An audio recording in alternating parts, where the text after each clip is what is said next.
Bienvenue à ce nouveau numéro d'Impression. Je vous en donne tout de suite le sommaire. Dans la partie expression libre, nous parlerons des bébés qui sont des génies.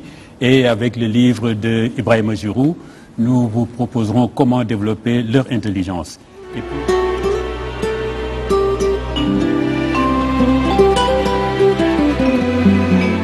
Le bébé est un génie, c'est ce qu'on dit, et nous en parlons avec le livre de Louis Giroux, Ibrahima Giroux, Développer l'intelligence de votre bébé, un guide pour interagir avec les bébés de 0 à 3 ans. Alors pour en parler, nous avons sur le plateau Karima Grant, qui dirige un centre de stimulation et d'éveil des enfants. Et l'auteur lui-même est un spécialiste du développement de la petite enfance, psychologue. Alors, la période, c'est entre 0 et 3 ans. C'est là qu'il faut agir. Et vous dites que le bébé est intelligent, c'est un génie. Exact. Oui, le bébé est un génie. Il y a toutes les raisons scientifiques qui montrent qu'aujourd'hui, à partir du 6e mois de grossesse, contrairement à ce que l'on croit, c'est un être humain à part entière qui cherche à interagir avec le monde, qui cherche à communiquer avec le monde et qui cherche à dépasser très clairement la barrière physique que lui impose donc le ventre de la maman et qui attend à ce que le monde soit assez sensible pour dépasser spirituellement également cette barrière-là et interagir avec lui. Donc c'est vrai qu'une fois qu'on comprend ça, on peut donner un sens très large à la période à cette période critique de son développement entre 0 et 3 ans. Mais quand on dit 0, on ne dit pas la naissance, on dit surtout la grossesse. Des choses vont même bien avant la grossesse, dans le choix même du couple, c'est là-bas que se prépare le développement de l'intelligence du bébé. Oui, alors il écrit dans ce livre que déjà dans le ventre de sa mère, le bébé perçoit tout. Il est déjà presque dans notre monde, il perçoit tout, dans le ventre de sa mère déjà à 6 mois. Je pense que beaucoup de femmes peuvent témoigner, en fait, de mamans peuvent témoigner, que c'est vraiment à 6 mois qu'on a l'impression qu'on porte un être humain. C'est pas juste quelque chose, le ventre qui grossit, mais on sent justement tous les changements. Et c'est là aussi qu'on sent que bébé réagit, si papa est là, s'il y a une nouvelle voix, s'il y a le voix de ses frères ou ses sœurs qui sont là. On sait que justement, comme il avait dit, tout ce que la science est en train de nous montrer, justement, nous aussi, on a toujours vécu ça, quelque part. À cet âge-là, il reconnaît les voix, il sait ce qui se passe hors du ventre de sa mère. C'est ça que je pense que Dr Giroux est en train de... Oui, c'est exactement ça. Disons qu'à partir de la fin du 5e mois, début 6e mois, il y a ce qu'on appelle le tube neural. C'est un peu l'architecture qui porte le développement du cerveau. Ce tube neural est déjà développé et l'enfant a un cerveau qui est quasiment prêt. Et quand le cerveau est là, c'est un être humain à part entière qui est prêt à comprendre, qui est prêt à chercher et qui surtout cherche à donner du sens au monde à l'intérieur, parce que l'enfant entend à partir de ce moment le son de la voix de la maman. L'enfant perçoit du point de vue hormonal les émotions qui traversent entièrement la mère. Donc c'est vraiment un être humain à part entière bien avant la naissance. Et quand il naît, quand l'enfant naît, là c'est pas... Je pense que c'est un homme en miniature, c'est plus que ça.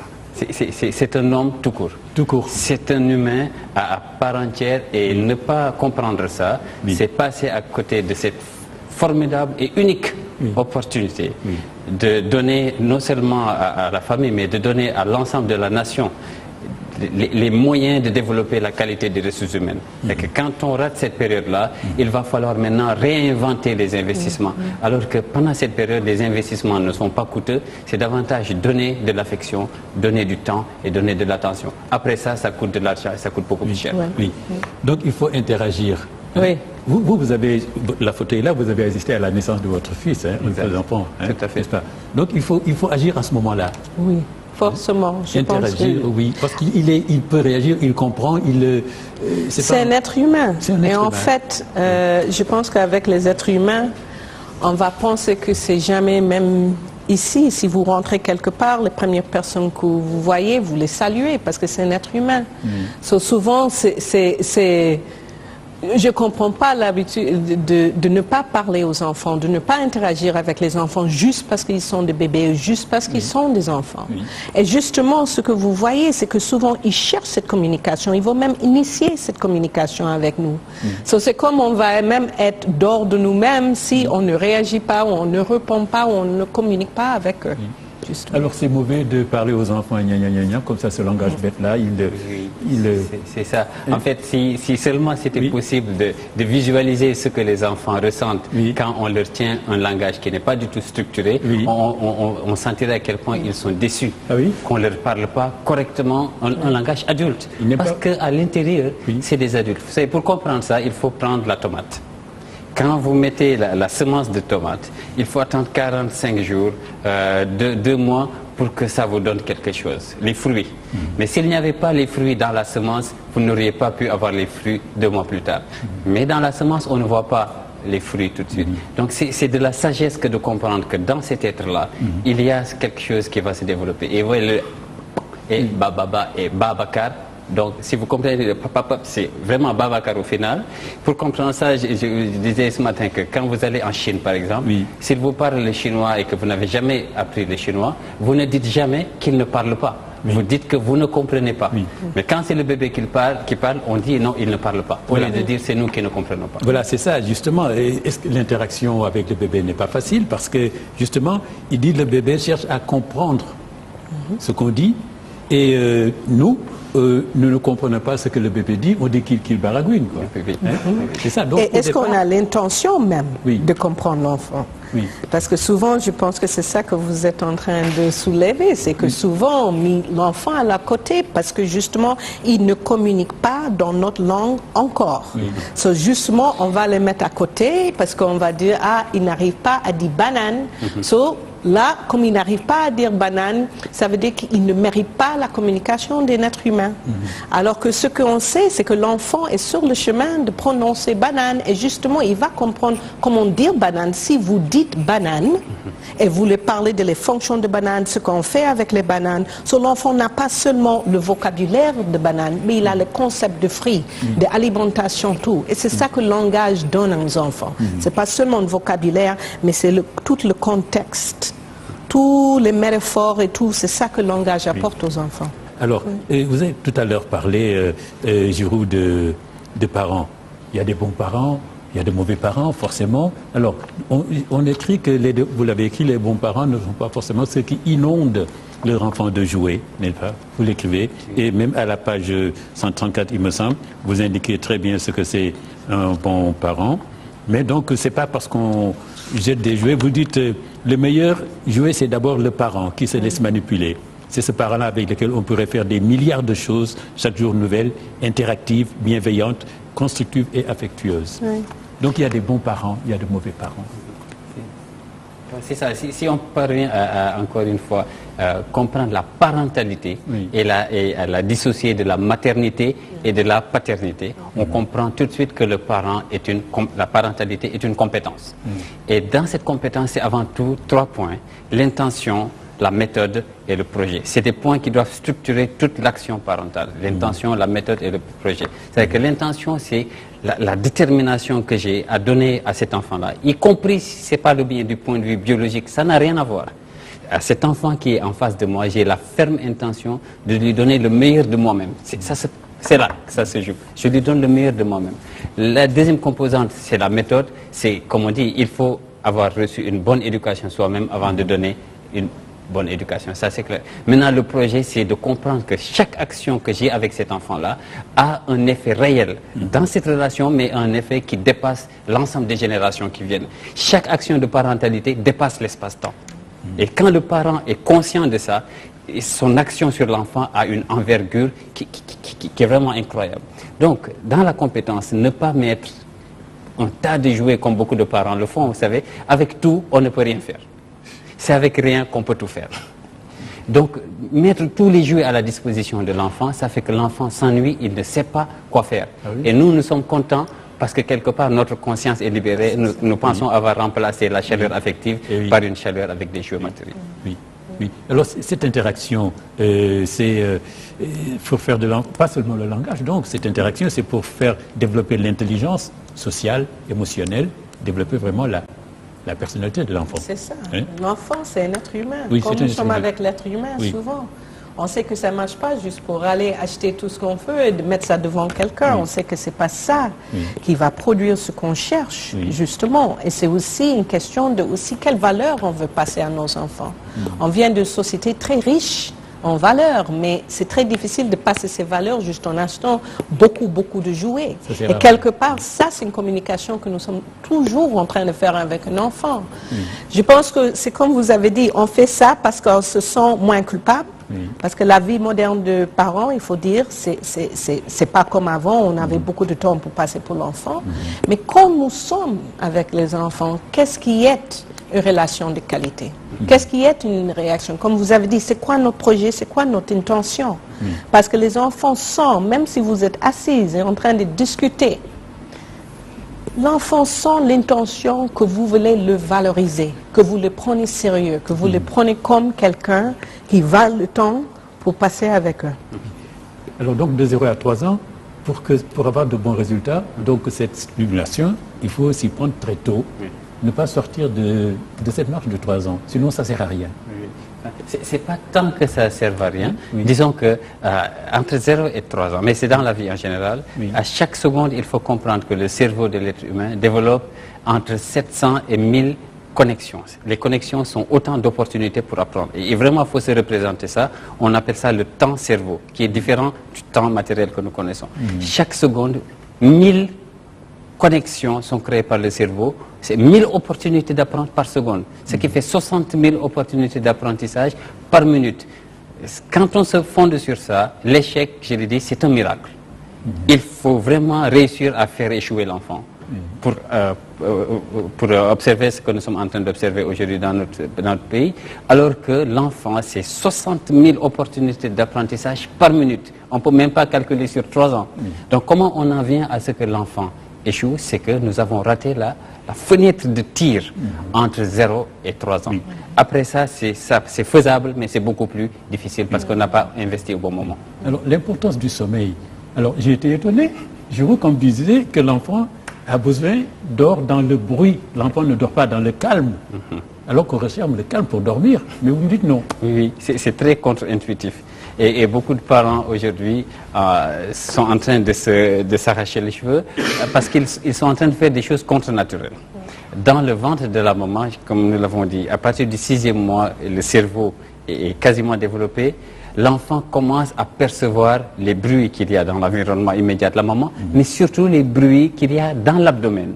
Et c'est des bruits qui sont liés à la respiration de la maman, mais aussi à toute l'activité du système digestif. Donc il faut imaginer si vous viviez dans un moteur.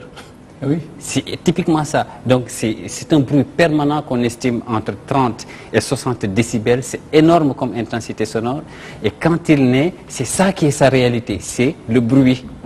Et donc pendant la journée, les gens voient que l'enfant dort toute la journée. C'est normal parce que dans la journée, il y a autant de bruit quasiment que dans le ventre de la maman. Le soir, ça se complique. C'est trop calme. Oui, donc le bébé dort quand il y a du bruit. Oui. C'est paradoxal. Même encore, souvent, je pense que on a un peu pris l'habitude d'attendre que la science et la recherche confirment ce qu'on sait déjà. Chaque maman encore qui a porté un enfant peut vous dire que c'est dans la nuit que l'enfant commence à donner ses petits coups pour faire signe de vie qu'il est là. Mais c'est que quand vous êtes en pleine activité dans la journée, que vous ne sentez pas l'enfant, parce que l'enfant, actuellement, c'est comme un berceau. Actuellement, ce que nous sommes en train de demander à l'enfant, c'est qu'on veut que vous changiez tout ça. Et ça, c'est des connaissances, des habitudes que vous avez déjà 6 mois. Oui. Déjà, beaucoup de nous, même pour arrêter de faire quelque chose qu'on avait fait pour 6 mois, pour nous, des grands, c'est difficile. So, pourquoi imposer ça à notre être humain? Pourquoi imposer ça à un enfant? Alors que aussi, pour montrer comme c'est parfait, ça donne l'opportunité pour la vie du parent, la vie de la maison, de continuer même si l'enfant dort. Je pense que nous sommes un peu otages parce que l'enfant dort, il ne faut pas faire de bruit. Mais oui, il c'est ce dort. qu'on dit, oui. Oui, mais forcément, ça ne nous permet pas nous-mêmes de vivre, non pour l'enfant, non plus pour dormir. Alors, quoi donc faire? Il faut organiser sa sieste, organiser ses heures de sommeil. Oui, c'est exactement ça. Il faut savoir le faire. Le sommeil... Sinon, on passe à côté. Oui, le sommeil se prépare au réveil. C'est typiquement ça. Le sommeil démarre au réveil. C'est que dès que l'enfant est réveillé, il faut préparer son sommeil. Oui, parce qu'en fait, imaginez que l'enfant dort, surtout pendant les toutes premières semaines, entre 12 et 16 heures, pendant les premiers mois. D'accord. Donc, si ces 12 heures se font dans la journée, il ne peut plus dormir dans la soirée.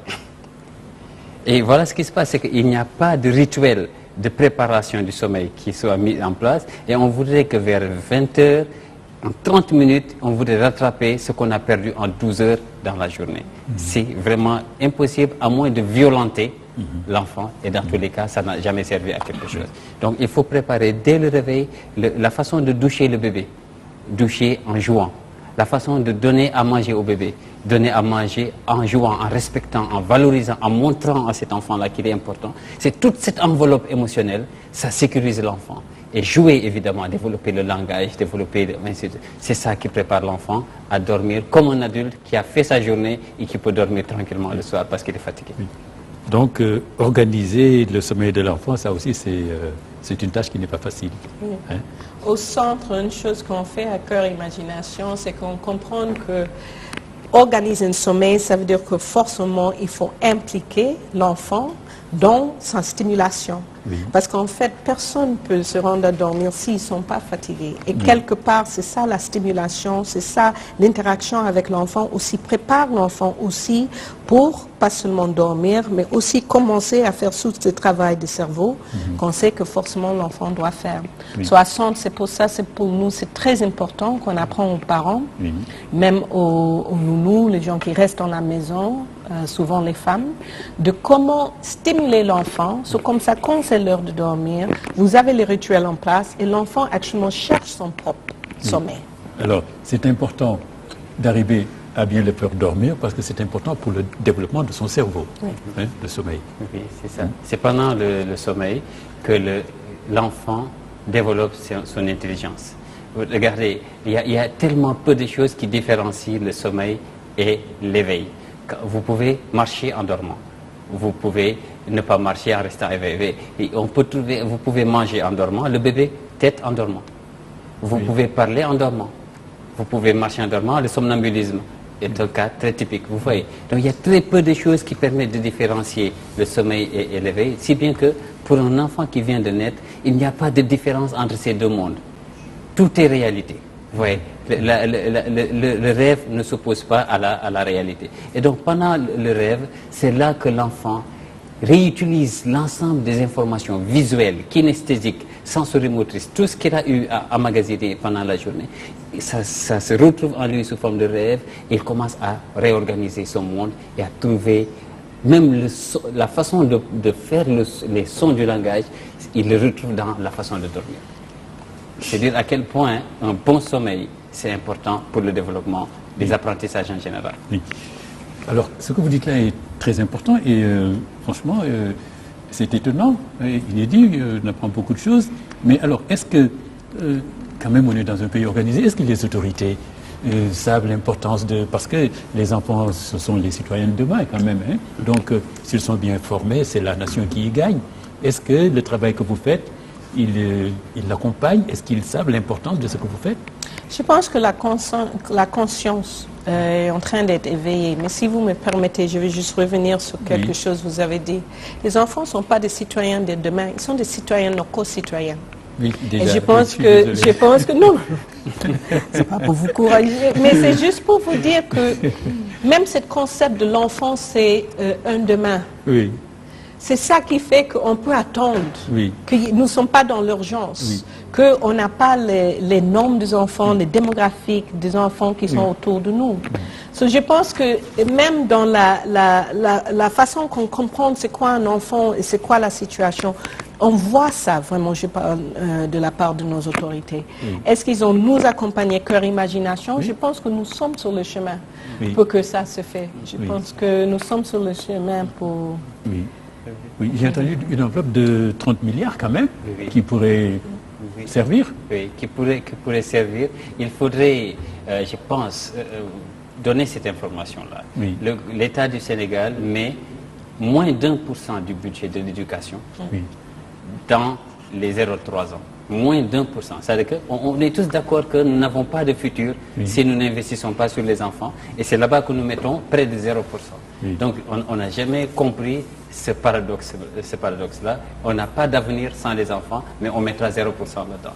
Donc ça s'est fait pendant longtemps, même si, il faut l'avouer, beaucoup d'efforts ont été fournis, mais ça veut dire que ce n'est pas des efforts décisifs qui ont été fournis. Et aujourd'hui, avec l'appui de la Banque mondiale, il semble que on va changer de paradigme, parce que c'est énormément d'argent qui devrait, je le souhaite, être investi dans la formation des ressources humaines. L'ensemble des personnes qui entrent en contact avec nos enfants doivent être suffisamment formés. Et qu'on ne se trompe pas, les bâtiments dans les cases des tout-petits, c'est une excellente chose, il faut de la qualité. Mais même sans bâtiment, l'enfant n'attend pas les 6 mois que le bâtiment prend pour se mettre en place. L'enfant, elle l'a dit, c'est tout de suite. Et tout de suite, ça veut dire une personne qui est capable tout de suite d'interagir avec lui en attendant que le bâtiment de la case des tout-petits se mette en place. Donc j'espère vraiment que nos gouvernements entendent ça, ou même au niveau de l'Union africaine, qu'on investisse décisivement dans la promotion des enfants de 0 à 3 ans. Oui. Et si je peux demander, je pense que aussi c'est ça l'autre rôle des parents. Parce que le plus que le parent est conscientisé de c'est quoi un enfant et de c'est quoi son devoir, aussi les parents peuvent aussi demander justement plus ou faire la plaidoyer pour que l'investissement soit fait. Parce que quelque part, nous ne sommes pas conscients.